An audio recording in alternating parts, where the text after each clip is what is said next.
Greetings, family. This is Cassandra-Floyd, also known as the Daughter of the Fates, founder of the Temple of Evolutionary Emergence. And I am here. I'm going to do a read today, and I'm going to try as I might to be as disciplined as I can because we only have a few pages left. I want to finish this book tonight, but I do have some housekeeping and a couple of things I want to say about a couple of things. Okay. One,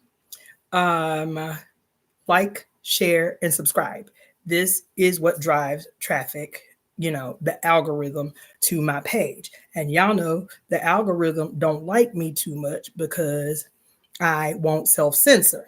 So y'all can help, combat that by commenting on videos that you like, by sharing videos that you like with others, by liking, obviously, and subscribing, and even considering becoming a member of my YouTube channel. Okay. So I want to get that out of the way. You can also, if you are viewing from YouTube, you can also make donations to my channel via the little icons either below your screen or to either side of your screen that are like your super thanks, super chats, stuff like that. And I will announce those live while I'm up on here. We had our first temple service of the Temple of Evolutionary Emergence this past Saturday, and it was great. Greetings, Tajali, Mushana. It was great, and it was really encouraging and uplifting because we had a catastrophe during at least the live stream of the temple service where, for whatever reason, I say it's the police, you feel me?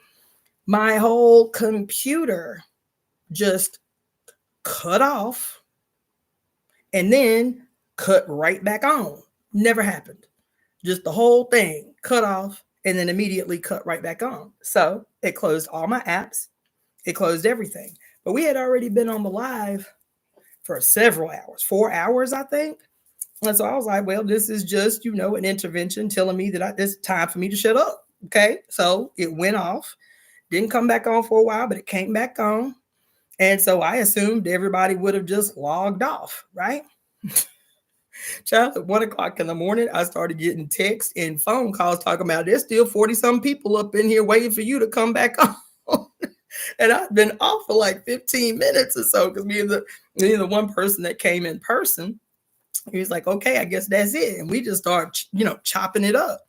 And then all of a sudden, at 1:00 in the morning, my phone started going off. I was like, what? Everybody's like, you got to come back up on here. We ain't done. So that was funny, and it was dope. It was dope. I felt like it was a good way to kick the doors in on this new year. You feel me? I don't know if you guys remember, I was telling you that I am recently obsessed with this young woman. Her name is Delilah Bond, and the first song I heard of hers was called "Dead Men Don't Rape." I was like, oh shit, right? I hear the song. So she's like a British punk rock artist, right? And the song is gangster. The song is so gangster. The song is so gangster. And I've been rocking the hell out the song. So, I will get stuck in a rut. I'll hear something that's dope and I'll play that joint like 1,000 times before I move on to something else. And so I was like, you know what? Let me check out some other of her tracks. Every track is fire, by the way. Every track is just as renegade as that first one. Every track. But the next song that I heard, and I would tell you, you know what I'm saying? Like, y'all know me. I done said it before. I ain't got no qualms about saying it. When I give props to a white person, they earn them props because I am hard. I'm hard, especially where music is concerned. I'm hard. That's for anybody, but especially white people.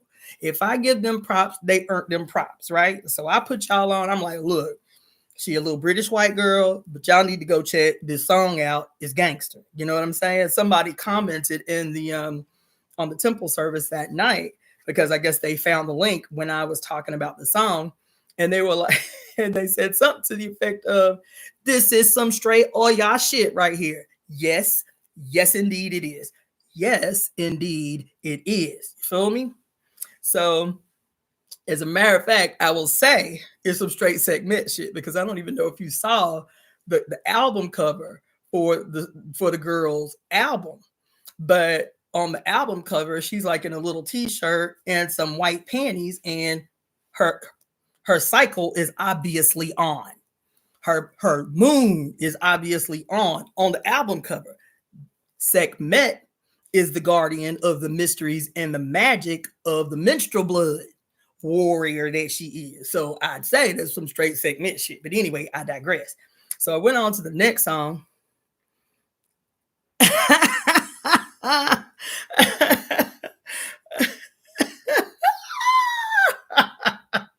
Tasha Lee say, I've been banging my head to that joint something fierce. I don't think I've been this crunk since Quiet Riot.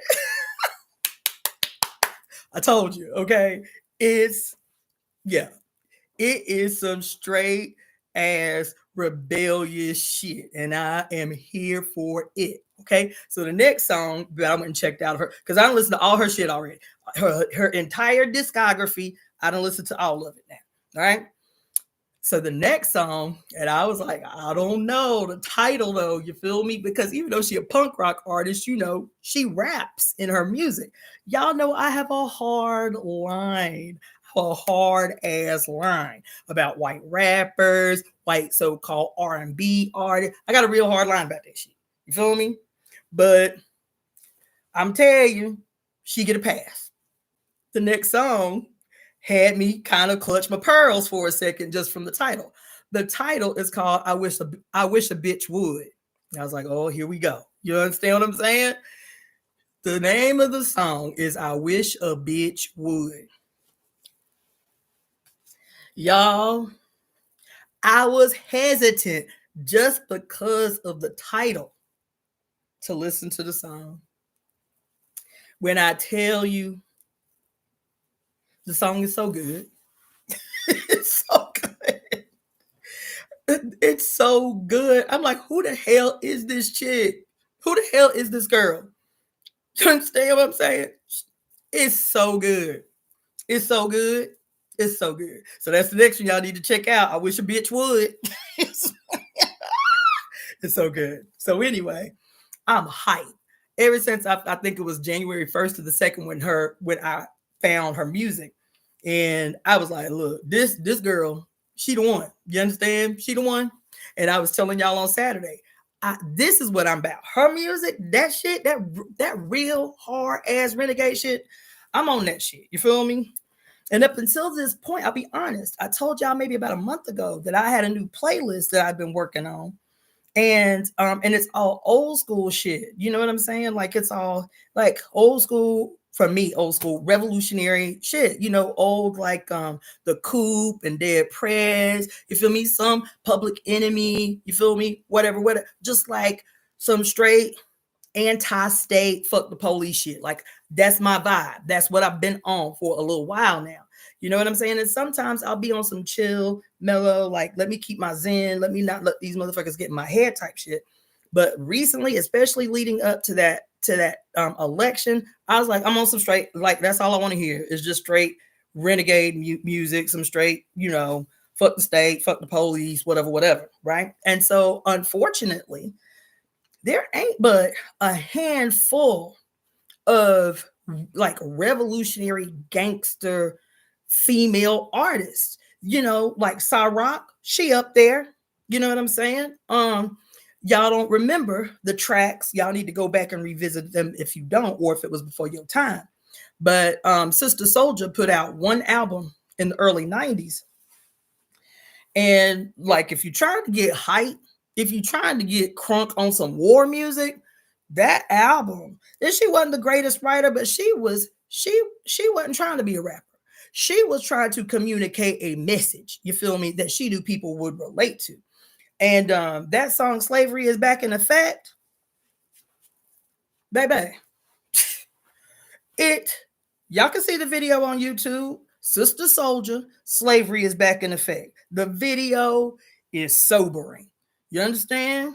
That the video starts and she got on like some fatigues And then she got like, the bullet belts. I don't know what you call them, like the bullet belts that strap over like that. And she got the assault rifle slung over her back. And she's leading a meeting of these rebels. And the song opens up with her screaming, "We are at war. That's what I told you." And then she go in, right? The song is gangster. It's so good. I got chills just singing that little piece. It never is not good. All these years later, right? So anyway, there, let's see. Email me them. Voiceovers by Stephanie Marie. Any music recommendations y'all got on some revolutionary gangsters, email them to me, because I rarely go back to the chat, and I can't screenshot while I'm live or whatever. So anyway, but send those to me, because I'm always looking for women who are on some straight radical, revolutionary, renegade, hard ass shit. You feel me? And so, those are few and far between. I'll be honest, at least that I know of. And I feel like, I work especially around underground, like revolutionary hip hop. Like, I know them all. You know what I'm saying? I didn't just do radio with the health show for 6 years. I did a show called Music Speaks. And that's all I did for 5 years, was interview, seek out, find underground revolutionary conscious artists and interview them and give them a platform on my radio show. So I know a bunch of them. And it's still this thing where, like Cyrock is dope. Cyrock is fire. Cyrock is hard. You feel me? And her stuff, though, I feel like for the average, and it's not a slide at all. I fuck with her hard. But I feel like you already have to be at a certain level of conscious understanding to extract what you need from Cyrock's music. Her shit be making you think. It's really deep. It's penetrative. You feel me? It's layered. You already got to be up on game to a certain level, to get fed the way you need to be fed off Cyrock's music. That ain't no slide. You feel me? Like, even there's a song that she did that I love so much. It's an old track of hers. It's called 711 AD. I ain't know nothing about it. I was like, what's 711 AD? I had to Google the year 711 AD and what happened in 711 AD, and it sent me on a wormhole, and I was like, damn, that's crazy that she wrote this song. It's called 711 AD, and it's so deep.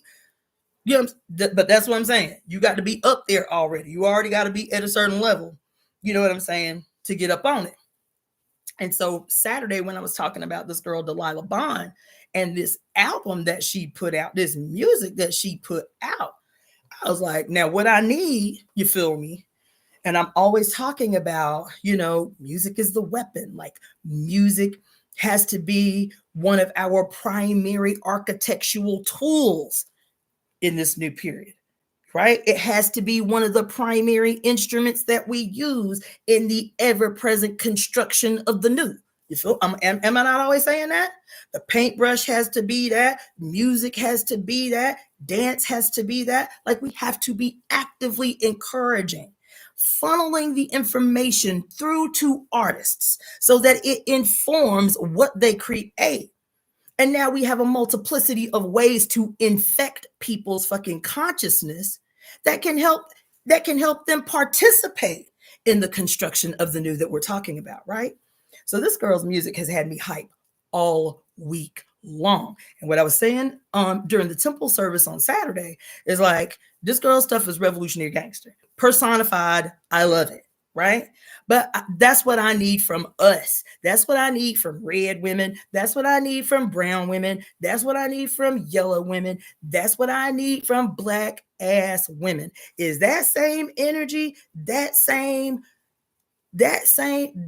was like a napalm bomb put on a goddamn track. That's what it was. Like, as fuck the system as one can be, that's what that girl did with that track, with those tracks. You feel me? As I do not give a fuck, this is my tongue unbridled. That's what she did. That's what she did.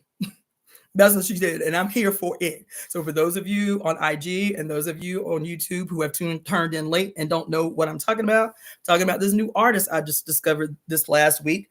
A little white girl from England. Her name is Delilah Bond, Bon, Delilah Bond. And the first song I heard of hers is called "Dead Men Don't Rape." Straight out the gate, kick the doors in, no subtlety, no self-censoring. Dead men don't rape. You understand? And I was like, oh, I think I probably clutched my pearls a little bit too when I saw that title of that song. I was like, well, let me check out what this little girl talking about. Baby, it is awesome. And then the next track that y'all need to check out is called I Wish a Bitch Would. So good, so good. so good. Right? So I emailed the girl. I went to her website, and then I went to from her website, her IG. I was like, look, you probably ain't even gonna see this, you feel me? Because she got, thousands and thousands. Her name is Delilah Bond, Bon, Delilah Bond. Check her out on YouTube. She hard as nails. She also on IG. So I'm telling this story. So I go to her IG page. I send her an inbox. I'm like, look, you probably ain't even gonna see this. You know what I'm saying? I'm in America. I'm in LA. And I just want to say that yo music, I just saw Dead Men Don't Rape and the video for I Wish a Bitch Would. And it has given me life, child. It's giving me life. I've been high all week off these tracks of yours. And I just felt like you should know that some 50-year-old grandma in LA is turned all the way up on those two tracks there, right? So I'm like, yeah, she ain't gonna see it. She got like thousands and thousands and thousands and thousands of followers and whatever. She probably, because a lot of people don't even check their inboxes anymore because they get bombarded, and I get it. So I was like, she probably ain't even gonna see it. Maybe she inboxed me yesterday. She was like, oh my God, thank you so much. This means so much. She's like, yeah, we're trying me. Her mom is her manager right now. She's like, yeah, which is great. Her mama is her manager.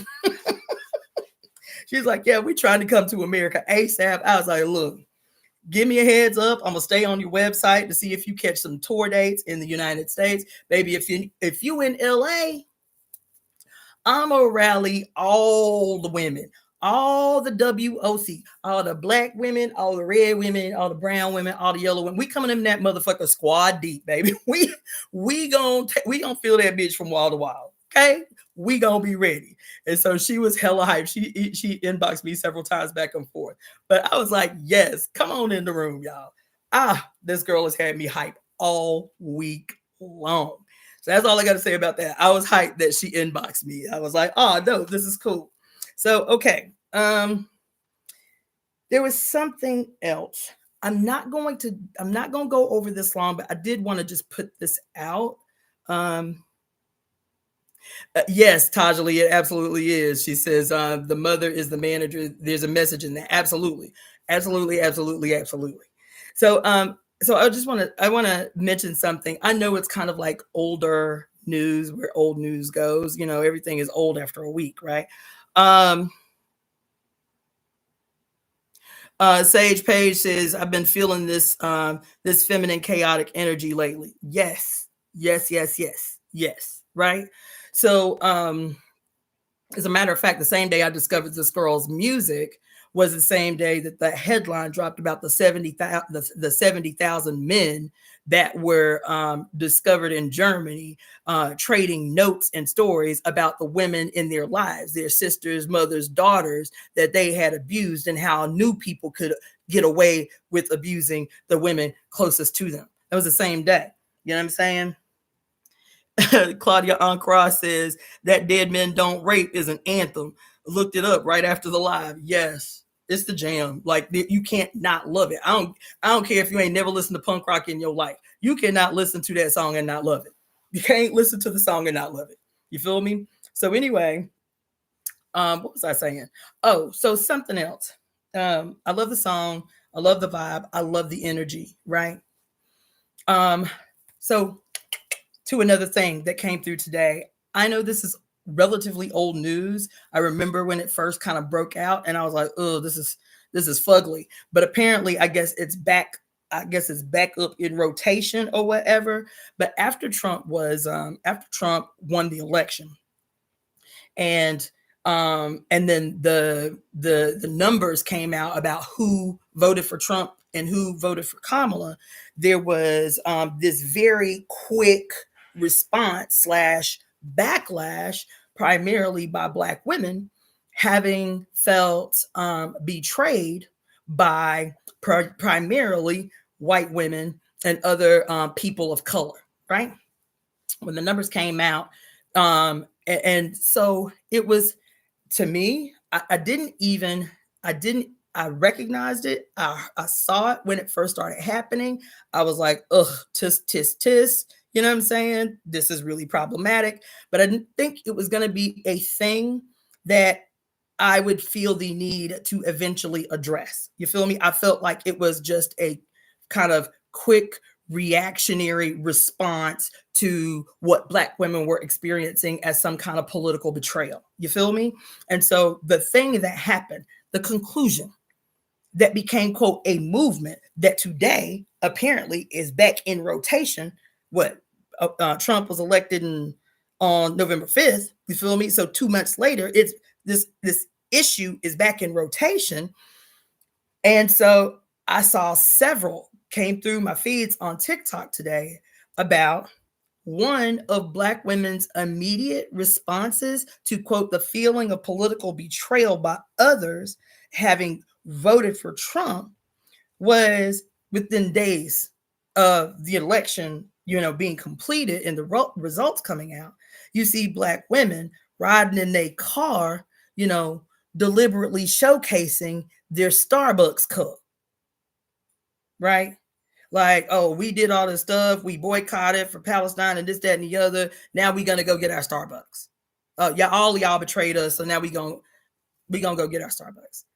And like I said, I was like, I get why without a deep understanding how people can do reactionary shit. You feel me? All these women across the country was boo-hooing and in shock and crying crocodile tears. Okay. So like I said, when it first happened, I was like, this shit is going to pass over in 48 hours.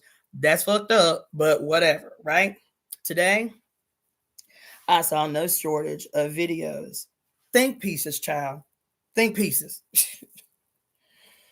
I don't know if I'm going to devote a whole live to this. It may be that I need to. Whole think pieces by Black women about why, because I guess people are challenging them on this position. Because apparently this bullshit is a whole fucking movement. And the two, quote, businesses or of support, you feel me, where they're going, quote, back, because they, quote, ending their boycott, they're, quote, ending their solidarity, is McDonald's and Starbucks. And I am sitting here and I listened to a whole, this girl must have did a 10-minute think piece on why she ain't gonna let nobody give her a hard time about her Starbucks and McDonald's. I done spent a whole year boycotting. I done spent and you know what? Damn you. Because at the end of the day, Black women want some semblance of comfort. And if they can get comfort in their favorite coffee,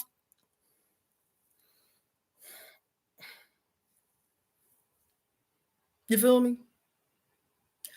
I sat there dismayed and bewildered, child, as video after video after video of intelligent Black women, well-spoken, completely clear in their articulation of what they're saying. Y'all ain't got no right to tell Black women this and this and that because y'all betrayed us. And so the conclusion that you come to, given the whole political spectrum of what gave rise to November 5th, what contributed to November 5th, the numbers after November, of all the ways that you could express your rage for obvious political betrayal, of all the conclusions that you could come to as a Black woman in the United States of America, of all the ways that you could express your outrage about the results of that election on November 5th. The conclusion that you come to and spend time making think pieces to defend is that I spent a year boycotting. And since y'all betrayed us, you Arabs, since y'all betrayed us, this and this and this and this and this and this, because this is particularly targeting Arabs that apparently voted for Trump. You feel me? Because that was the reason for boycotting those businesses in the first place. And so the conclusion, and that so many, in the absence of a deep understanding of Black women getting on this shit, making caricatures of themselves, scrolling through seeing sister after sister after sister with a big old giant Starbucks cup or her McDonald's coffee cup. Talking about fuck y'all. We supported Palestine for a year. We boycotted for a year. Now I'm just about my comfort. And your comfort lies in supporting corporations like Starbucks and goddamn McDonald's, both corporations of whom have a history of being violently racist towards Africans, violently racist towards Black people in America. But this is your conclusion because you had been corralled, you understand, to boycott these institutions in the height of a genocide. That's the other thing. I get it. I get being upset about political betrayal because it happens all the time. This ain't nothing new to Black people. This ain't nothing new to Black women. This ain't nothing new to us. About us taking it upon ourselves to, quote, do the principled thing, to do the right thing. You feel me? And then to turn around and those people that we lend our support to and lend our defense to would no sooner spit on us to put a fire out. I get it. That still will never in a million years have me descend into the reactionary position of being a political opportunist. I only fight oppression when it benefits me. I only take the principled position if they got my back in exchange. You can take a principled position and still have political disagreements with others. Your principles, your character, what you believe, your integrity should not be conditional. This is who the fuck I am. I'm going to do the right thing even when nobody is watching. I'm going to take the right position even while everybody else out there with that bullshit. I'm going to take the right position. I'm going to do the principled thing because when I know that I do that, this is what contributes to changing the world. When people see that, this is what contributes to changing people's consciousness. Even if they backwards as the day is long, they will never be able to look at us and say that we wavered in our integrity. We flimsy in our goddamn character. We sit on a motherfucking seesaw where our principles are concerned. That we would go and do some dumbass shit, like go and spend our hard-earned money at Starbucks, knowing it ain't just Palestinians that are impacted by the fucking business practices of Starbucks. Third world people all over the goddamn globe are negatively impacted by the business practices of this corporation. Not to mention the fact that they are openly goddamn hostile to Black people and paying them the value of their labor right here in this country. Are you so quick to forget the goddamn worker strike that was led by Black males against Starbucks? Have you just forgotten that? Or the Black people, every time you turn around, just 3 years ago, every time you turn around, Black people go into Starbucks to do like everybody else do. Use the internet, sip their little coffee, do their little thing. And every time you turn around, you watching some video of how the management at Starbucks then had some Black people arrested at the Starbucks for sitting there doing what everybody else do. Have y'all forgotten that? The long history of fucking racist policies by McDonald's, long before any of y'all knew anything about Palestine. McDonald's posted up in the hood with aggressive, racist, not only policies, but do y'all even remember the documentary? What was it called? Super Size Me. Remember that?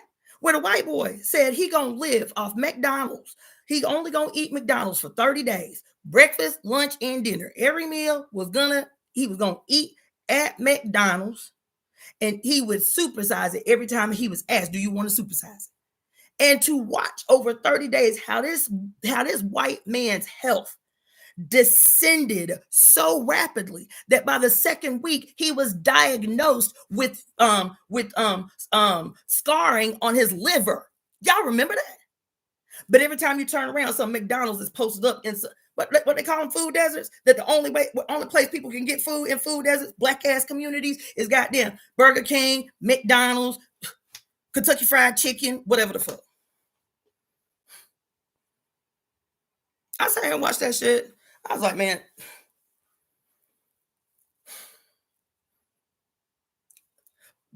so y'all know, leading up to the election, I already had a controversial position that being black and female was not enough to corral me, to win me, to guilt me into going and voting for Kamala Harris. Greetings, Oshalami. And I did not do it. You feel me? So I tiptoed around y'all little sensibilities because I know what the state does. The state plucks at your motherfucking heartstrings, galvanizes some quote sense of hope and shit around some Negro, some Negress, some colored person in some position of power, like the state ain't real. Like the state done learn, oh, we can get these colored people in positions of power. The state still wins in the end. Our goals and objectives are still won in the end. It don't matter who we put in positions. It don't matter if they wear a hijab. It don't matter if they got a bald ass head. It don't matter if they got braids weaved all the way down their motherfucking back. At the end of the day, the state wins. All the time, every time, until we come to a different conclusion about what sovereignty looks like, about what a better world looks like, about what a better way is. And what this election should have taught all of y'all,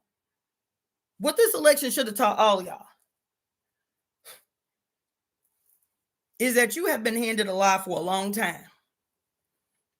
This illusion of democracy and shit. Well, that shit, even the illusion is over, because your white boy Trump and his co-pilot Elon Musk, his South African immigrant co-pilot, and his immigrant wife just staged a coup in broad daylight. That's what they did. They staged a coup. So anything that y'all still believe was remotely indicative of the democratic process, now what y'all gonna do? Because that shit, child, the curtain been pulled all the way back. So now what y'all gonna do? Thank you, Constance Woo Woo. She says, Supersize Me is still such a good documentary. The doctors were like, you have to stop what you're doing or you're going to die from liver failure. You understand? What does the two-tailed mermaid mean? From European myths and alchemy, our two tails represent the dualities as earth and water, or body and soul. I did not vote because genocide is a deal breaker. Thank you. Come on. Can I get a come on in the motherfucking room? We ain't even talked about that yet. We haven't even talked about the fact that Black people who have been openly in unflinching support of Palestine in opposition to the Israeli sanctioned genocide of the Palestinian people, and all they had to do was throw a negress into the mix, a partial negress into the mix. Everything else was off the table. It was so quick that this girl, her husband is a Jewish man, a big deal Jewish businessman. You understand? She has been openly in support of Israel. None of that mattered with all these people who up until that moment was wearing their watermelon earrings and fronting all hard and they support of Palestine. But when it seemed like there was a possibility for us to relive this super emotional moment, aka Obama, aka Michelle, we didn't even, while Black women are mad about how motherfuckers voted, we don't even go back to July when it was announced that Kamala was going to be running as the Democratic nominee. How other people may have felt betrayed by Black women who raised, what was it, 80 something million dollars in 48 hours for her campaign. Did we ever stop and think about how anybody else might feel betrayed by all these Black women who pumped the brakes on their support against genocide to then turn around and raise 80 something million dollars in 48 hours for a genocidally complicit Democratic candidate for the Oval Office? We cannot do that, y'all. We cannot do that. And I'll be the first to tell you, I done told y'all stories. Yes, I get it. We colonized people around the world got our own peculiar and particular beef among one another. But 90% of those beefs that we have would be eradicated. I'll be honest, 90% of the beef we got with each other, everybody. Blacks and Asians, Blacks and Palestinians, Asians and everybody. 90% of the orchestrated beefs that we have with and among each other would be eradicated, one, in the current day, if there were no billionaires. I'm gonna tell you, this is my soapbox. I stand on it. I stand by it. Everything wrong in the modern world is because billionaires exist. It's because we allow individuals to exploit us to the extent that they can become billionaires. Because they ain't earned that shit. Not a one, not a nowhere on the whole of the planet Earth did they earn that shit. Exploitation is woven inherently into this monstrosity called the billionaire. Called the billionaire class, called the plutocracy. You feel me? Let's see what y'all talking about. I did not vote because genocide is a deal breaker. And at some point, I have to continue to walk away from patriarchy and binary thinking. Come on in the room. I'm willing to bet Michelle Obama will throw her hat in the race in the future. If it serves the state to distract us, then they damn sure will win her. But I'm convinced that the world that we're actively creating will not allow that to happen. That's what I'm banking on. I'm banking on us. I'm banking on us. I'm banking on what we're doing. I'm banking on what we're creating. I'm banking on the conspiracies that we are casting together. That's what I'm banking on. You understand? And so we can't do that. We cannot do that. I know it's hard. I could hear the women's hurt in their voice. All these women talking about divesting from everybody and everything. I get it, and I understand why. All these women talking about you got to get the fuck up out of here because this next 4 years, honey, it's not just the next 4 years. Y'all be acting brand new with that dumbass shit. It's not just the next 4 years. The Trump candidacy of 2016, the Trump presidency, wasn't no worse or no better than Obama's presidencies, than Bush's presidencies, than Clinton's presidencies, than Bush Senior's presidencies, than what's his name? Reagan, Nixon, Carter. Y'all out here singing, listen, crying crocodile tears over Carter. Every single solitary president that has sat at the head of this monstrous bitch has skeletons in their closet, dirt on their hands. Every single one. Every single one. Maybe that's one of the lives I should do.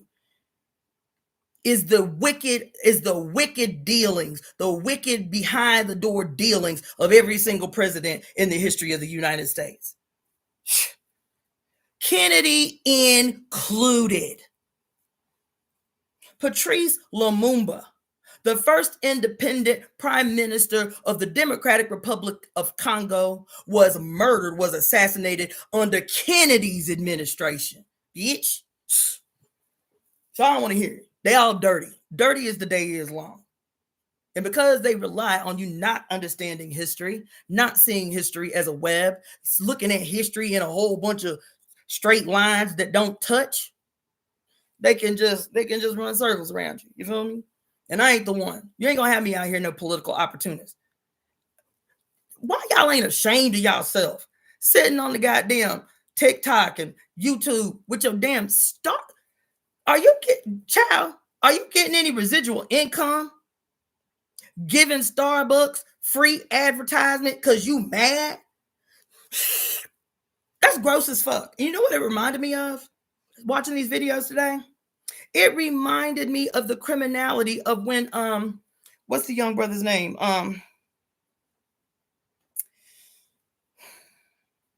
Oh my God. The young child that Zimmerman killed. What is wrong with my brain? Ain't nothing wrong with my brain. They killed so many of us, it's hard to keep everybody's name straight. The young child that Zimmerman killed and got away with it. Somebody tell me. Somebody tell me. In Florida, Trayvon Martin, thank you. This bullshit that I saw today, black woman after black woman after black woman after black woman after black woman after black woman holding their Starbucks or their McDonald's cup. And what it reminded me of was when Trayvon Martin was killed. I was in Florida at the time. I was living in Tampa at the time. And we went to one of the initial demonstrations, me and my family. And it just blew my mind, man. I'm like, I know I've been doing revolutionary work, so I think about things just a little bit deeper than the next person. But like this shit don't even take no political understanding. Don't take no political background. Don't take nothing to see that this shit is fucked up. That you'll go down there and there are thousands and thousands and thousands for weeks, man, of people demonstrating on behalf of Trayvon Martin and his family, wearing hoodies, holding Arizona iced tea and buying bags of Skittles. One study said that Arizona iced tea and Skittles made in a month after Trayvon Martin was murdered, made in a month what they had made the previous year combined. This is how we voice our opposition, our outrage, is to make corporations millions. I said, why? I'm like, why are y'all doing this? Why are y'all doing this? Child, every time you turn around, child, thousands of people. Like this, people with their placards, you know what I'm saying? They signs with bags of goddamn Skittles taped on the signs.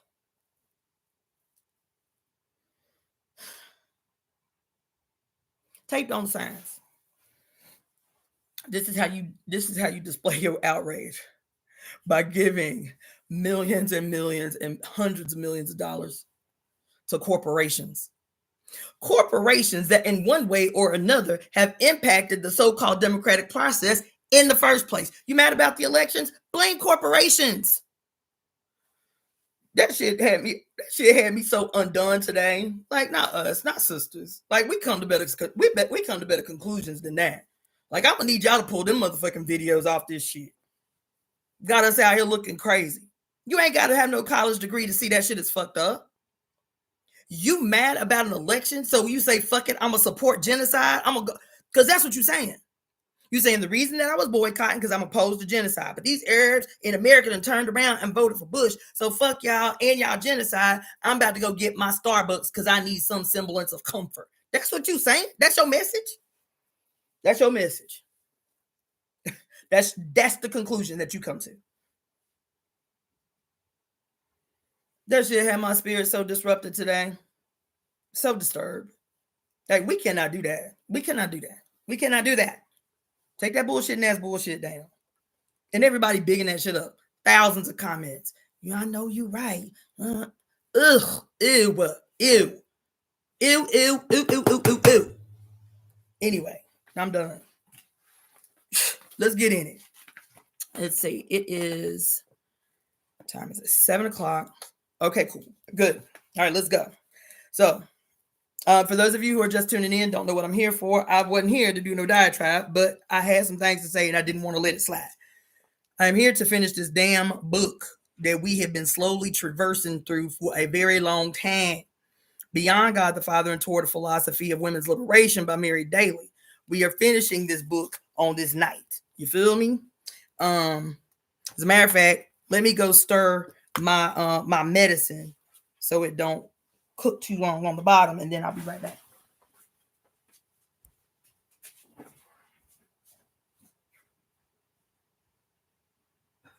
Glad I did that.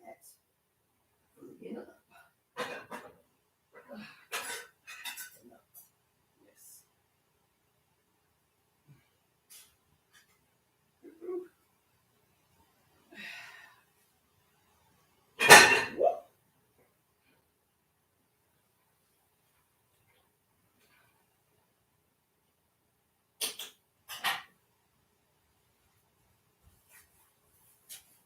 All right. So y'all saw, for those of you who did see earlier, I'm making a big ass giant pot of remedy, and I just gotta make sure that the oil doesn't cook too much because I don't have a crock pot. Need to buy a crock pot. But anyway, let me fill my beverage. All right, let's go. So yeah, those of you who saw the live earlier, I'm making this deeply experimental medicine. And yeah, so anyway, all right. So we left, for those of you who've been following along and have your books, we left off on page 185. Hey, FG Apothecary, it's been a long time. Where you been at? Umi Writings. Okay, so we left off on the section entitled The Final Cause in Modern and Contemporary Philosophy. So I'm just going to go back to that section because we were like halfway down. In the history of modern philosophy, prior to our own century, the final cause had a rather bad reputation. I shall give a brief sketch of some of the highlights of its unfortunate history as background for an analysis of what was wrong and of what was right. Francis Bacon saw the final cause as a sterile virgin in philosophy, barren of results in physical investigations, and having no proper use except in the realm of human actions. In this way, Bacon tried to dodge the deadly device of using this concept as an explanatory principle. However, he was willing to allow it to stay around unchallenged in the realm of sacred theology in the form of a divine plan revealed in Scripture. This freed philosophy from its tyranny within philosophy's own territory, but it did not adequately challenge the mindset of Christians. Descartes thought that God has set an end for the universe and hence exercises final causality. But he insisted that the infinite depths of the divine purpose are inscrutable to us and banished this consideration from physical investigations. Again, this did not really challenge the claims of those who believed they had divine revelation in the Bible.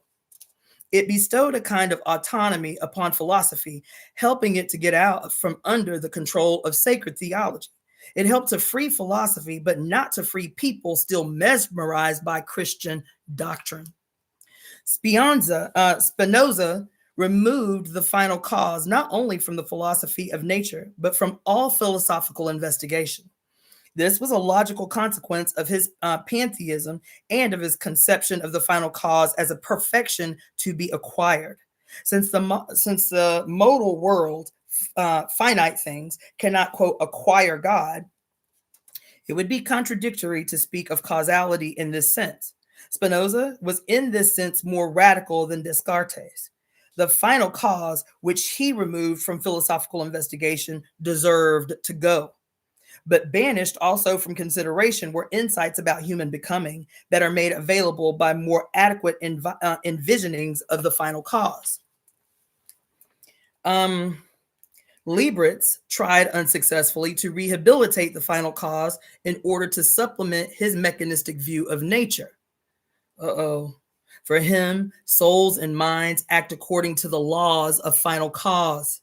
There are conscious desires and chosen ends. There is, he thought, a pre-established harmony between the realms of mechanism and teleology.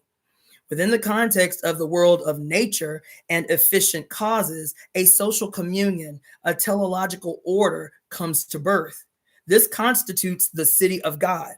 However, as Bergson later pointed out, Leibniz's finalism was expressed in spatial terms.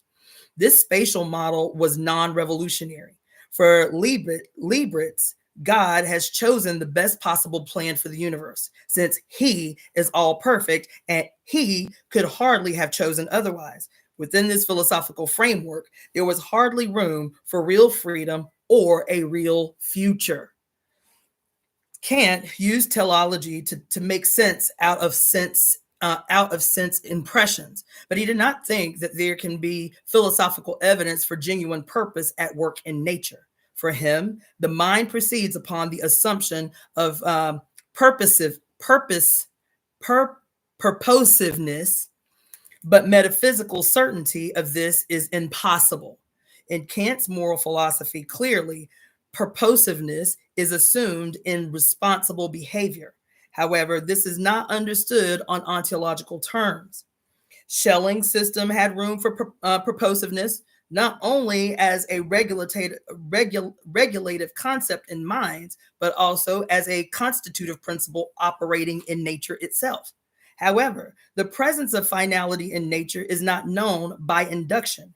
It is a deductive consequence of Schelling's doctrine on the absolute. Nature is the field not only for our moral strivings, but also for the strivings of the absolute spirit. This is interesting speculation, but its starting point is hardly communal consciousness of oppression, and it is not therefore promising a vision of an open future. The positivist philosopher Auguste Comte rejected metaphysical arguments for a final cause in the sense of transcendent being. Yet he considered humanity as final cause. John Stuart Mill favored a kind of teleology or final causality, but this was on the level of psychological description transferred into the realm of norms. His discourse was not ontological. I suggest that the rejection of ontological final causality, a rejection that has manifested itself in various ways, has often really been a kind of metaphysical rebellion, even on the part of those philosophers who have been most disdainful of metaphysics. It has been an effort to overthrow the tyranny of the allegedly supernatural end that seemed to block the dynamics of thought and action. But this block was often a shallow and reified conception of the final cause. When those doing the rejecting have had no deep awareness of the dynamism in being, that is, of the ontological force of final causality, the reified block has not wholly disappeared. It has tended to reappear in various ways. In the cases of some professed Christians, it was excluded from the philosophy, but was allowed to stay around in the realm of faith as what might be called the divine block. Alas, the divine plan the divine plan as revealed in Scripture. With the non-religious, it stayed around in the name of humanity or universal happiness or some dogmatic social theory or language theory. I suggest that both refusal to recognize the ontological power of final causality and blind adherence to a final block, a divine or man-made, spring essentially from the same source: failure to confront the non-being of the structures of alienation and to affirm being in a creative and participatory way. In some 20th century philosophical, I'm going to, Claudia. In some 20th century philosophical arenas, the final block has lost ground. Bergson's philosophy, for example, tried to break through it. He saw the surge of evolution as moving toward bringing life into reflective possession of itself, so that human intuitive consciousness becomes the end of. Listen, God damn it. Oh my God. Listen, so that human intuitive consciousness becomes the end of the evolutionary process.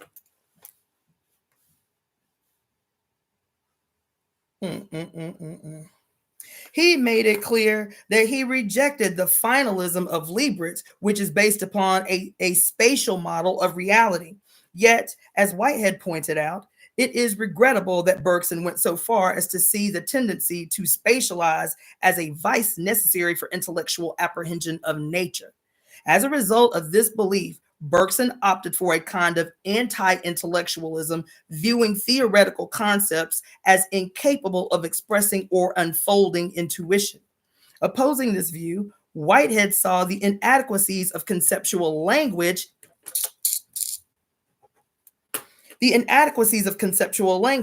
as diminishable, though not eliminable. I'm on Tajali. I'm on towards the bottom of page 187. Let's see. As eliminable. Holding intuition. Okay. Although the history, so almost down at the bottom. Although the history of Western philosophy would seem to support Bergson's conclusion that the distortion of spatializing the universe is unavoidable in philosophy, I would point out that the philosophy has been created by a male intellectual elite who have reflected the conservative and dichotomizing propensities of our culture. Come on in the motherfucking room. Hold on, let me underline that whole shit right there. Hold on. Yes. Bergson indicated that he himself was not free of these propensities when he opted against the use of the theoretical concepts to analyze process, choosing instead poetic imagery. I do not think that radical women trying to express our intuition of being can settle for this route. We will have to reject this either or and conceptualize as well as image our process in a manner that breaks out of the stale male spatial patterns. Let me go on and finish reading this section, and maybe it'll clarify it for you, Claudia. If not, I'll go back through and break all that jargon down. The process philosophy of Whitehead and some of his intellectual progeny comes closer to anticipating the dawn of the rising woman consciousness. It is not my intention here to sketch the salient features of Whitehead's philosophy, a job already done many times over by his critics and admirers, or to initiate a feminist, quote, dialogue with this. I should merely like to indicate a few aspects of his thought, which are hopeful indications that androgynous creative theorizing is in some way happening here, even though the specific relevance of such intellection to sexist oppression hardly leaps forth from every page or from any page. I would point out that Whitehead has presented his basic ideas in a manner intended to overcome all of the classical dualisms as these are usually understood. Let's see.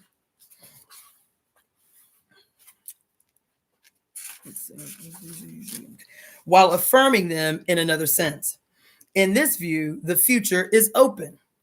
Consistently with this, Whitehead's God is not a creator God. That is, not merely before all creation, but with creation. Furthermore, for him, the purpose of philosophy is to rationalize mysticism. That is, he neither opts for shallow objective consciousness nor gives up on intellectuality, but seeks a unity which I would still prefer to call a union of technical and ontological reason.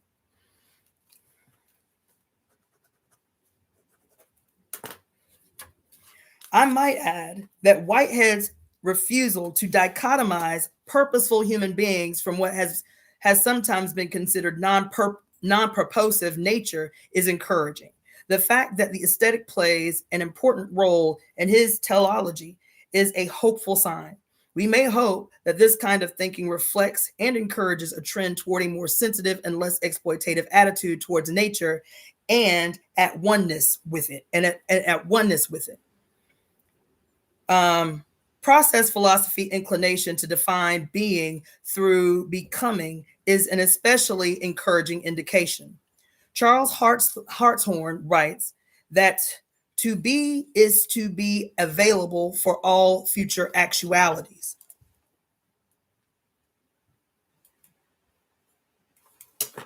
In his thought, process is a creative synthesis. With this kind of perspective, there is minimal danger of falling into dead-end notions of final causality. As Hawthorne put it, as an absolute and inexorable purpose, supposing this meant anything, would deny individuality, self-activity, hence reality, to the lesser individuals, to the creatures. Yet, one may question the relevance of this kind of intellection to social reality, especially to the objectified structures of alienation.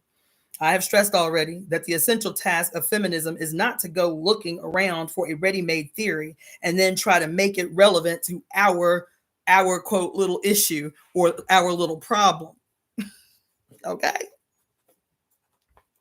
This is self-deprecating in the extreme, a fact that is obvious if one realizes that feminism is cosmic in its dimensions. There is a seductiveness about philosophies, even more than in the case of theologies, which use language that is not only totally distorting, but which do not explicitly move out of patriarchal spaces. The fact that philosophers of the future do not speak directly to the problem of sexism is a warning. White Haitians can be oblivious to the process of the female half of the species in our struggle to become. The essential thing is to hear our own words, always giving prior attention to our own experience, never letting prefabricated theory have authority over us. Then we can be free to listen to the old philosophical language and all philosophy that does not explicitly repudiate sexism as old, no matter how novel it may seem. Oh my gosh.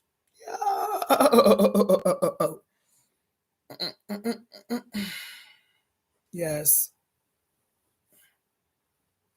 If some of this language, when heard in the context of female becoming, is still worth hearing, we need not close our ears. But if we choose to speak the same sounds, they will be formally and existentially new words, for the new context constitutes them as such. Our process is our process.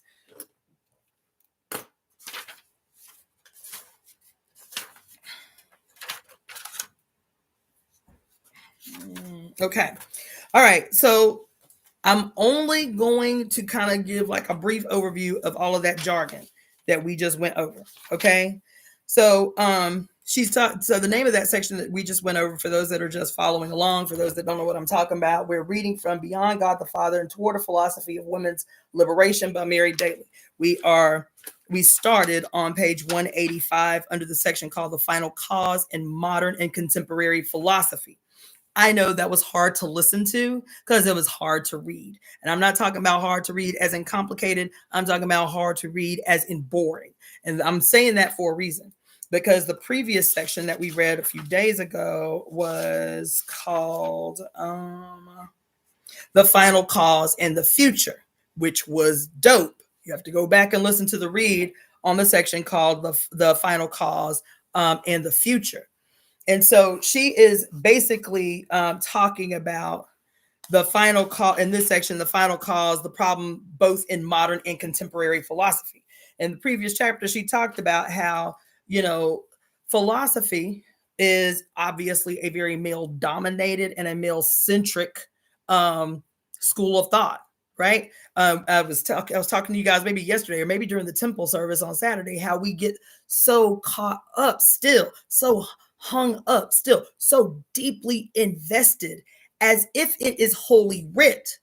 The philosophical ideations of the quote great philosophers like Aristotle and Plato and Socrates. And what she talks about in the previous section called the final cause in the future is there is a reason, it's not accidental, that we pay so much attention to, give so much adoration to, treat the ideas of old philosophers as holy writ that cannot be challenged, is because and she mentions it here in this section, that it's no different than what we do in theological spaces. We treat the Bible as if it is unchallengeable. It is the quote divine word of God, for which there is no other in comparison, that the end is finite, right? The Bible predicts the end. She starts this section talking about the final cause and modern and contemporary philosophy. She's juxtapositioning famous philosophers that had a specific position about, quote, the concept of the final cause, and juxtaposing it against biblical theology and its version of the final cause, which is divine. So she's comparing the divine final cause to the philosophical ideations through these different philosophies she spends time talking about the final cause, and how all of them, one, are guilty of dichotomizing the human and the natural experience. Right? She talks about one who only saw this concept of the final cause through the spatialization of nature, right? And so we won't even go that deep into what she's talking about. She's basically showing the inherent weaknesses of the different philosophers who had an opinion or a position around the question of the final cause, and how this does not differ in many ways from the theological final cause, whether that is a Abrahamic, Christian, Judaistic, Islamic final cause scenario, or whether it is these philosophers who stay stuck dogmatically in a box through the process of dichotomizing. What do I mean by dichotomizing? Splitting away. She talks ontological. The ontology is the act of living, the act of being, the act of experiencing that teaches you something. So when she's talking about how none of these things address the ontological experience of being, nature as being, the human experience as being, the universe and us as a part of it as a lived experience, ontology, right? And so it's still all the same old goddamn shit. Basically, that's the hyper condensed version of all of that long ass jargon that we just had to read through from these different philosophers. And basically, she's showing the weaknesses of every last one of their positions. Each one of them may have slightly differing opinions about this whole concept of the final cause. All of them missed the boat because all of them are still rooted in a foundation of hyper masculine, patriarchal, philosophical worldviews that are a few thousand years old, and we do not waver and we do not question. We still go to school and take philosophy, and that's all we read. Like nobody had any grand ideas past the old great philosophers. We still read the same people. Ain't nobody had no new ideas since then. You know what I'm saying? I hope that is helpful. All right, let's go ahead and finish this shit because we still got a way. The next section on page 189, halfway down, is called The Cause of Causes. As Aristotle and the medieval philosophers understood it, the final cause is the goal perceived as good and attracting the agent to act. Oh, there was something else that she mentioned in the previous section that we read a few days ago. Where was it? That might be helpful for clarifying this. Okay. So let's go back just for a half a second to page 180. The section called The Final Cause in the Future. Let's go back to 180 because we're reading like choppy, like we can go back and do a kind of overview of this concept of the final cause, because she's talking about Aristotle coming up with this concept called the final cause. Let me just read that really quick. When Aristotle wrote of the final cause, he intended cause to mean that which brings about an effect. This is important. Scholastic philosophers followed the Aristotelian theory of the four causes. Walk with me. Of the four causes to explain this whole idea of the final cause of the final cause. Let's see. The final cause that brings about an effect. I know y'all are going to remember this because I was like, ooh, this is deep. Okay. And so Aristotelian theory of the four causes to explain change. According to this theory, the material cause is that out of which something is made. For example, as the wood in a table. The final cause is that which determines its nature, as the shape of the wood which makes a table and not a chair or something else. The efficient cause, so these are the different types of causes. According to the theory, right? According to the theory, you have one, material cause, as the wood in a table. Two, you have formal cause, which determines its nature, as the shape of wood, which makes it a table as opposed to a chair or something else. The efficient cause. Three, which is the agent that produces the effect by his or her or its action, as the carpenter who produces the table. And the final cause. Four, is the purpose which starts the whole process in motion, as the goal of having an object upon which to place a book or papers or some other items. Do you understand? Somebody give me a thumbs up if you following.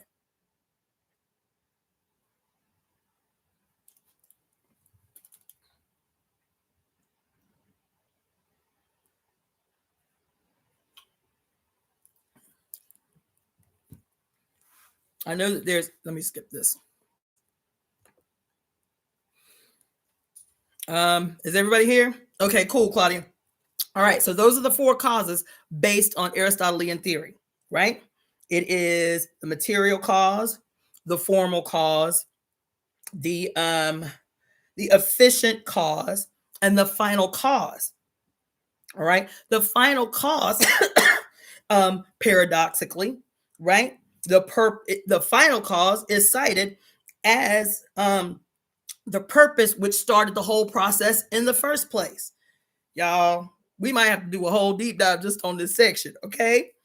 Is the final cause is actually the primary cause or the first cause, right? Because it says the final cause is the purpose with which starts the whole process in motion. I need something to put my books on. That's the final cause. I need something to put my books on. Thus starts the process. Finding a material to use to shape something, finding a material to use. That's the material cause. Wood. I need to make maybe a desk or a table, determining what I'm going to make. The formal cause, which is that which determines determines its nature, the nature of the material, which is the shape of the wood that makes it a table as opposed to a chair or something else. The efficient cause, which is the agent that produces the results, right? Which is the carpenter who produces the table. And then the final cause, which is what gave rise to the action in the first place, is needing as the goal of having an object for which to place my books or my papers or whatever, ever. Thank you, Java Watson, for the donation, for the super thanks. Okay? The final cause is therefore the first cause, since it moves the agent to act upon the matter, bringing forth a new form. Listen, we might have to do a whole deep dive just on the four causes, y'all, because I'm up in here. I was taking crazy notes when I was reading this. You know what I'm saying? Because I was talking to you guys on Saturday during the temple service, my whole deep dive into the whole concept, the socialist concept, Marxist concept of historical and dialectical materialism. It has its origins in this. And so my notes was all crazy during this. But it's saying paradoxically, the final cause is also the first cause because it moves the agent to act upon matter. Listen, damn, why y'all keep stopping me? I'm trying to finish this shit. Okay, listen. Okay, because you know what? I should write this down.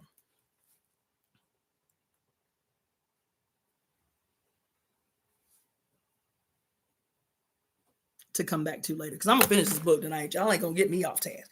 But I will say this for you to make in your note, to make notes in your own book. Oh, cool.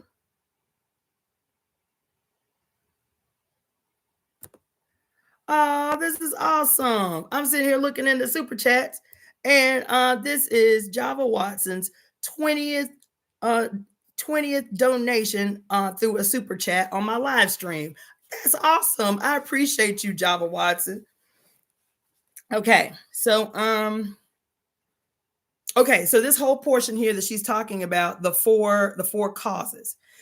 In Marxist-Leninist theory,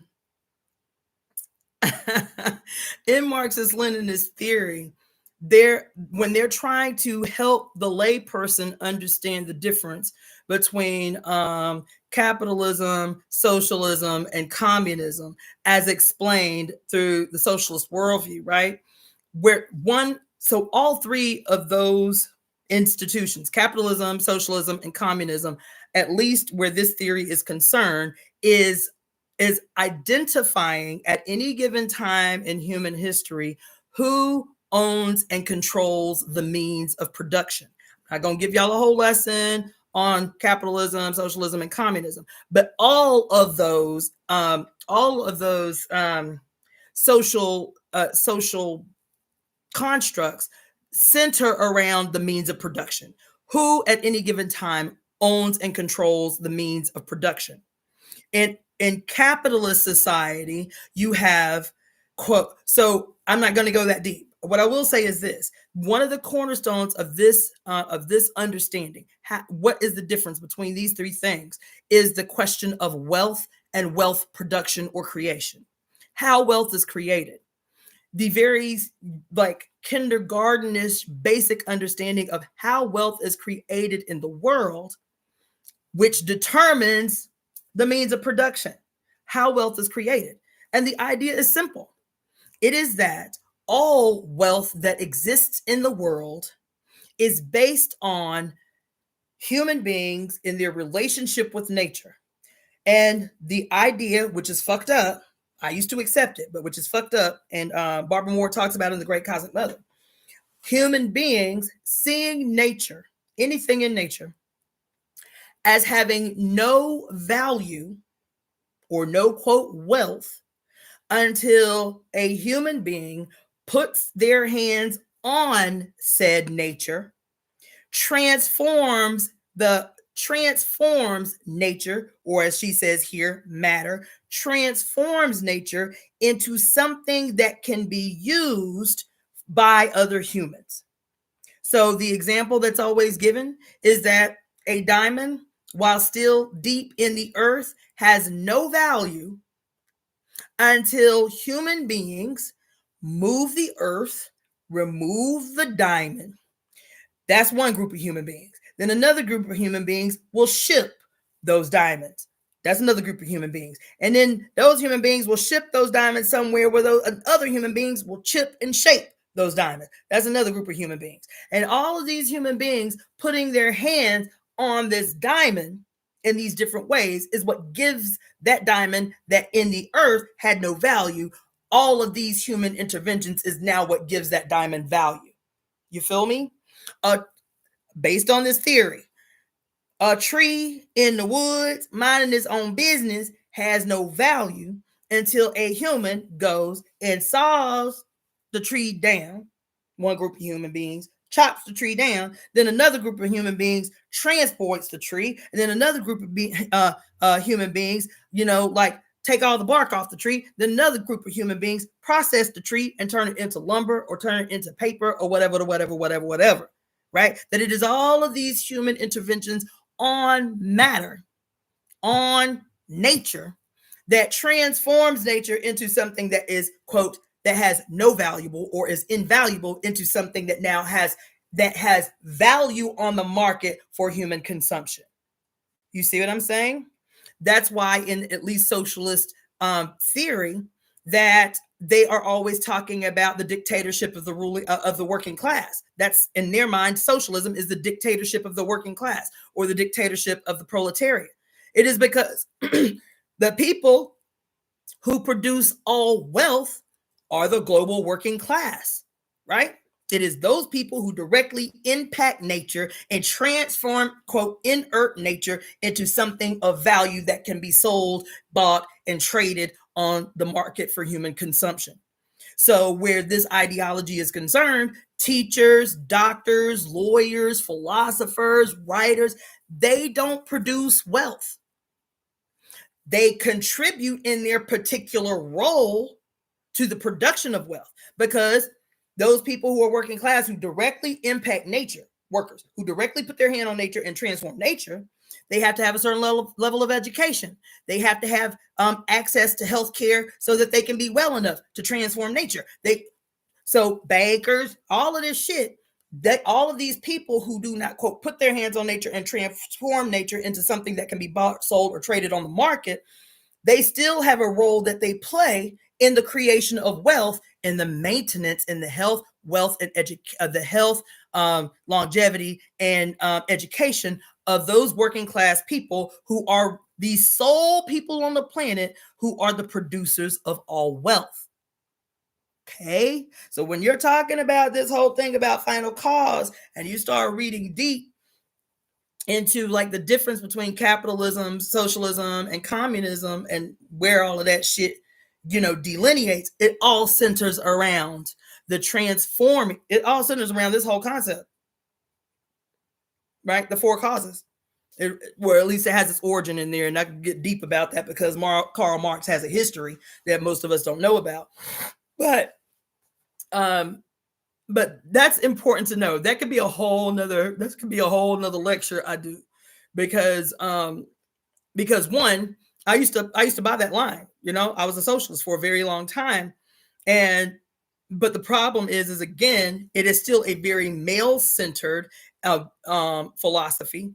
It is and that male-centered philosophy still has the underpinnings of these Abrahamic religions that treat, quote, the planet as something to be dominated by mankind, right? That quote, even the idea that, quote, the tree has no value until it's chopped down, stripped of its bark, and then put through shredders so we can write some shit or whatever. Like this whole kind. And so even when we fast forward back to this thing that she's talking about, the final cause, but it was important for us to go back to that because she's talking about the final cause. And so it was important to go back to the four causes and what the actual final cause was, and why how these four different philosophers that she highlights in this section differ in their opinion or understanding about the final cause before we go into this section that we're going into now. I am going to finish this book and I got to go to work, so I got to be disciplined, but we'll come back to it because we're going to have our book studies like this week. Anyway, the cause of causes. As Aristotle and the medieval philosophers understood it, the final cause is the goal perceived as good and attracting the agent to act. Okay.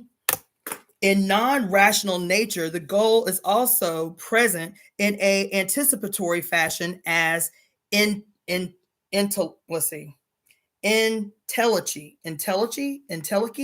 don't know what that is. That is, there is an indwelling of the goal as yet unattained, but unfolding itself. Interesting. I have pointed out that the implicit futurism that the implicit futurism is braked and broken within a thought context that denies real newness. Plants, animals, and human beings unfold to become essentially the same as their parent. I wish I could slow down, but I can't, y'all. But that was something else that we talked about a lot. The last read was just watch the last videos. But this section is important. We'll go back over it. I think this section is what we're gonna, because I had to breeze through it so fast in my attempt to just be fucking done with this book already. I think this Wednesday, tomorrow, our first temple study of the new year, I think this is what we're going to go over, is this last chapter in this book. I think that's what we're going to do, because I don't like having to rush through it, but I'm going to finish this shit. Okay, let's see. So she says that is, there is an indwelling of the goal as yet unattained, but unfolding itself. I have pointed out that the implicit futurism is braked and broken within a thought context that denies real newness. Plants and animals and human beings unfold to become essentially the same as their parents. I don't know if y'all remember when we stopped and talked about that. There is no qualitative leap. There is no qualitative leap envisioned. To paraphrase an ancient axiom, whatever is, was. Oh shit. Yeah, we gotta dig into this shit. But if we perceive the good, the final cause, as not identical with the static, timeless being of Parmenides, and not identical with the intentions of the institutional fathers and their heavenly Father, but rather with being in which we participate actively by the qualitative leap of courage in the face of patriarchy, the magic collar that was choking us is shattered, y'all. The circle of eternal return that neutralized the implicit futurism in Greek thought and that constitutes the alleged futurism of Christian symbols can be broken if women break the chain of non-being by being. In the sense, our cause can function as the final cause. That is, by incarnating the desire to break out of the circle and communicating that desire, awakening women and consequently men to become ourselves. The final cause is the beginning, not hello. The final cause is the beginning, not the end of becoming. It is the first cause, giving the motivation to act. Ooh. The feminist movement is potentially the source of real movement in the other revolutionary movements, such as the Black liberation and the peace movement. For it is the catalyst that enables women and men to break out of the prison of self-destructive dichotomies perpetuated by the institutional fathers. Come on in the room. Can I get a hand clap, a raise the roof or something like that? Because she said that. She said that. She said that. Ooh, she said that. Radical feminism can accomplish this breakthrough precisely because it gives rise to an intuition of androgynous existence. Only radical feminism can act as the final cause because of all the revolutionary causes. It alone opens up human consciousness adequately to the desire for non-hierarchical, non-oppressive society, revealing sexism as the basic model and source of all oppression. Without the power of this vision to attract women and men so that we can will to transcend the whole array of false dualisms, there will be no real change. The liberation movements that leave sexism unchallenged, come on in the room. The liberation movements that leave sexism unchallenged can of themselves only spin dualisms of progress. Ooh, bringing about endless arbitrary variation within the same senescent system. Oh.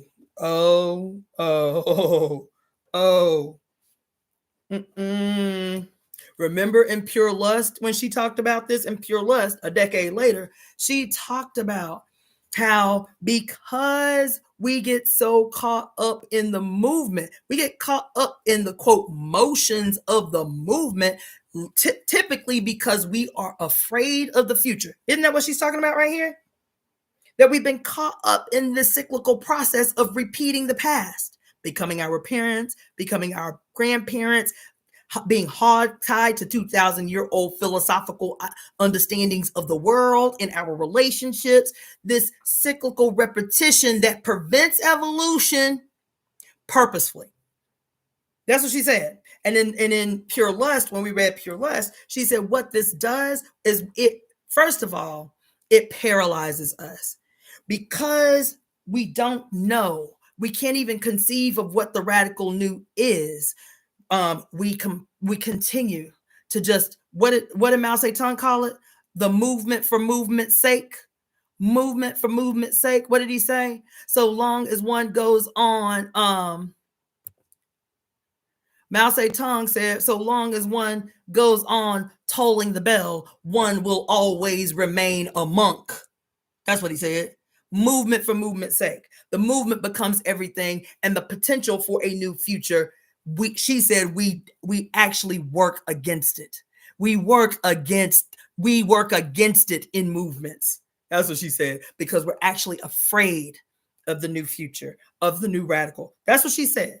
You feel me? And so, let's see. She said, without the power of this vision to attract women and men, blah, blah, blah, blah, blah. Oh, here she said, liberation movements that leave. And what is the thing that gets us stuck in that rut?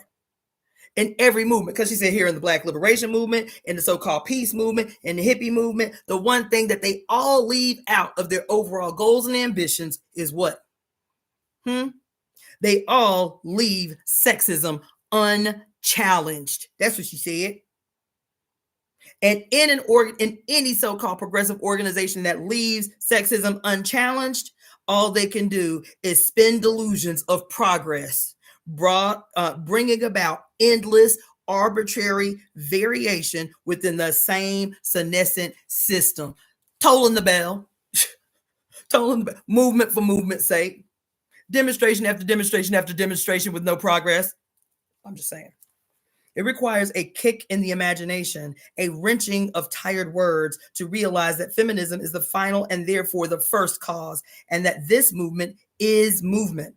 Realization of this is already the beginning of a qualitative leap in being. For the philosophers of senescence, the final cause is in technical reason. It is the Father's plan, an endless flow of Xerox copies of the past. Listen, she said it's the Father's plan, an endless flow of Xerox copies of the past. But the final cause that is movement is in our imaginative, cerebral, emotional, active, creative being. Listen, she went ham. You feel me? Diverging from the omega point. Let's see if I can finish this before I go to work, child. Damn. Ooh, I don't know. Ooh, it's so close. Diverging from the omega point versus Teilhard de Chardin. In his essay, The Grand Option, Teilhard de Chardin sets up several dichotomized alternatives, which supposedly are our options to determining the future of man. I hasten to point out that when Teilhard says man, he does mean man. An ardent devotee of the eternal feminine, he has bequeathed to us abundant examples in his writings of the non-actualized, non-real condition, which he admired in the female half of the species. Let it be admitted and mourned that he probably found no female in his circle of women disciples who had the mental vigor necessary to turn his quintessentially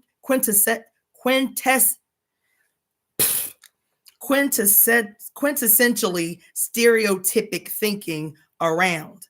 The level of feminist consciousness among French women several decades ago was not astronomical, and it is certain that Simone de Beauvoir did not belong to the circle. Feminists perceive that Teilhard's conception of the generic and specific meanings, quote, of man coalesced. So also apparently do some of his male admirers who have written laudatory books on the subject of, quote, women according to Teilhard. Briefly, Teilhard favored a certain emancipation, but was fearful lest this masculinize women. Emancipation, in his mind, freedom, God damn it. Emancipation masculinizes women. Honey, freedom masculinizes women. In his mind. To be free, listen. To be free is to be masculine. Oh,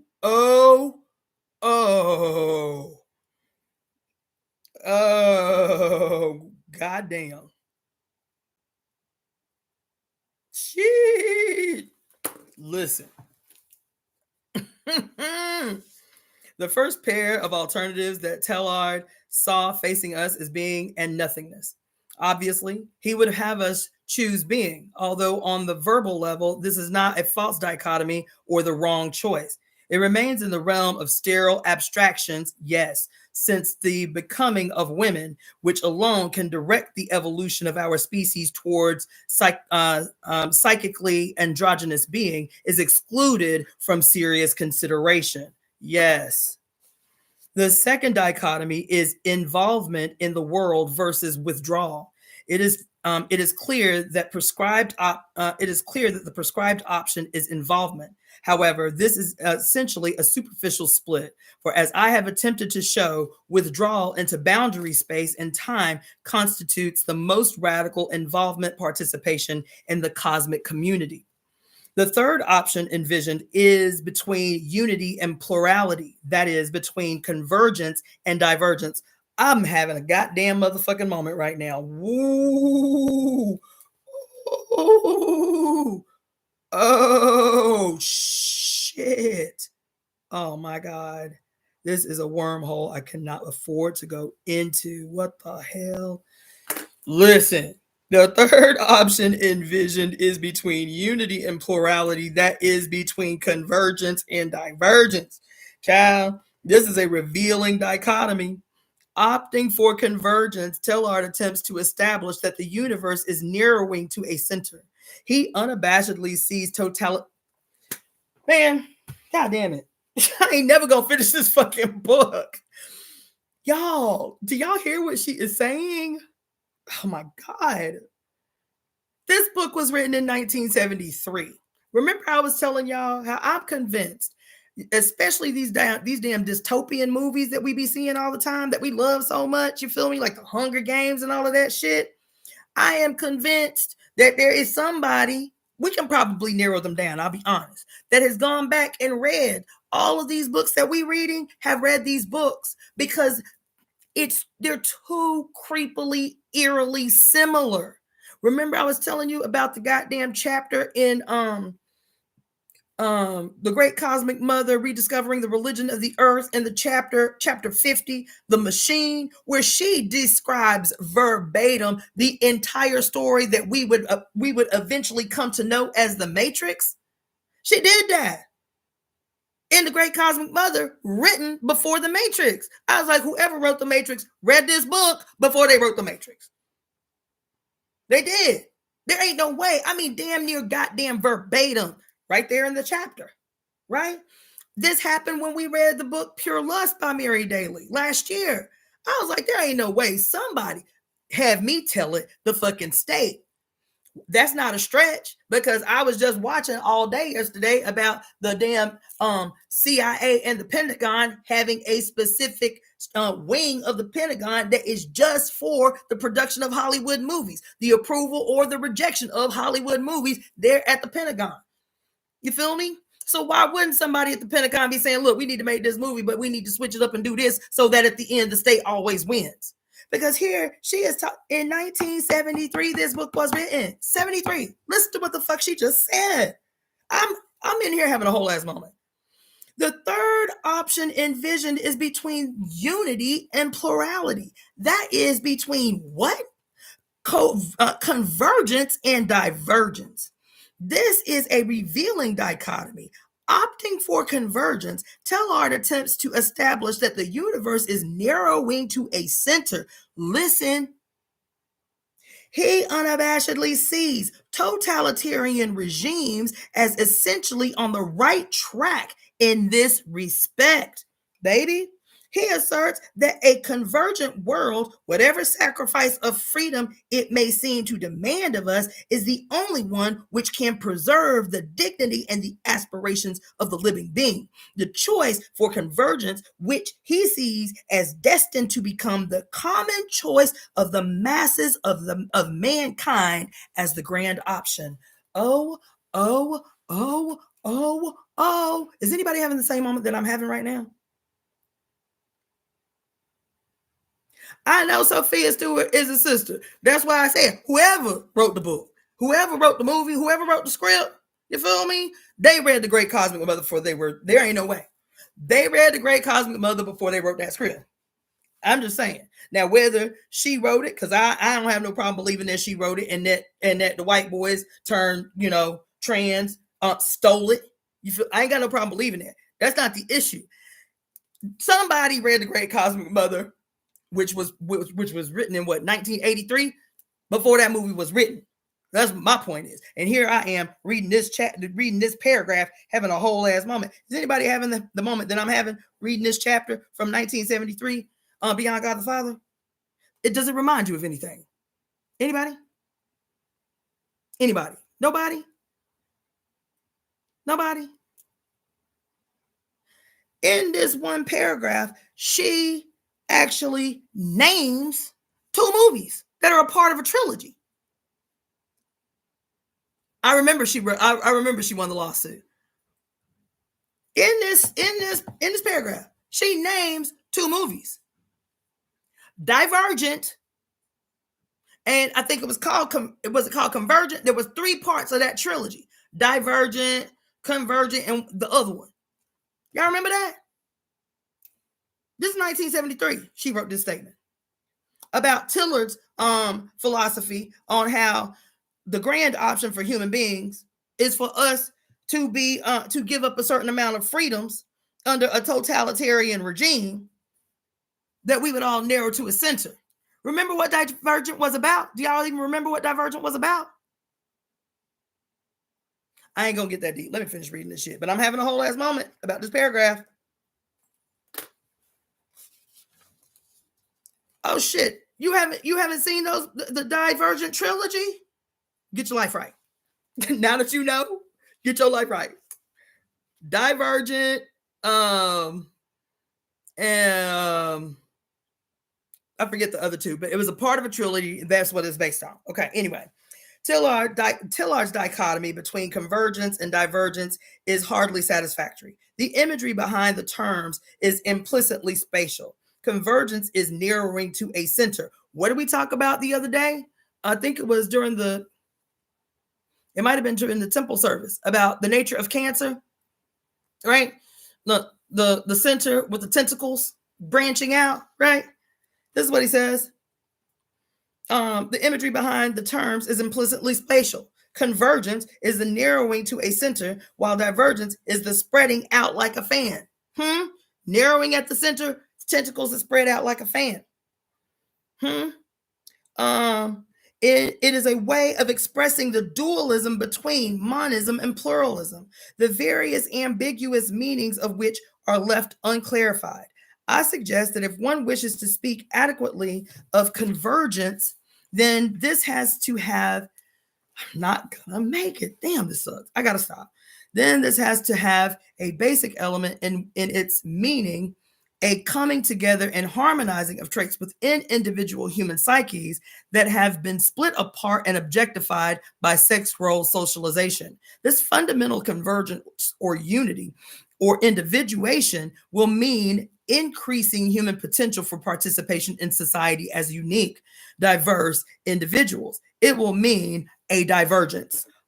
Y'all got to go watch the movie Divergence before we finish. Now I got to go because I got to fucking go to work. I can't believe this. I'm finishing this book tonight. Even if I'm reading to my damn self. Now, this is just ridiculous. I ain't got but like 5 pages left.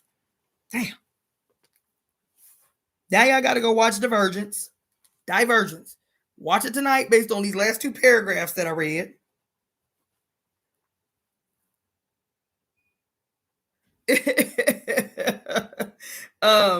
Go watch it based on what I just read to you.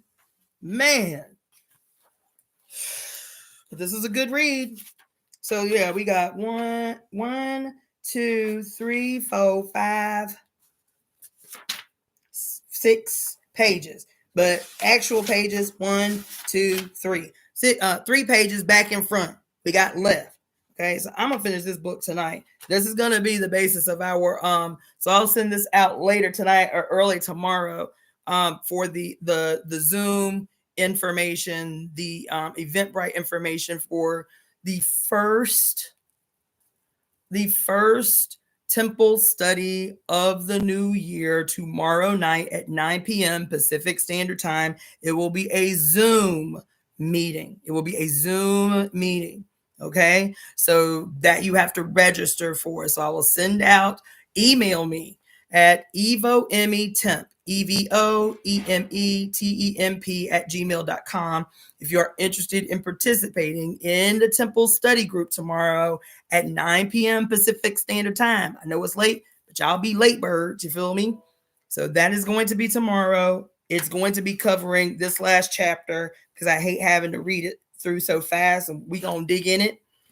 I'm gonna finish reading it tonight so that y'all can have it to look, to listen back over to. I will send the Eventbrite out either tonight or first thing tomorrow, depending upon how late I have to work.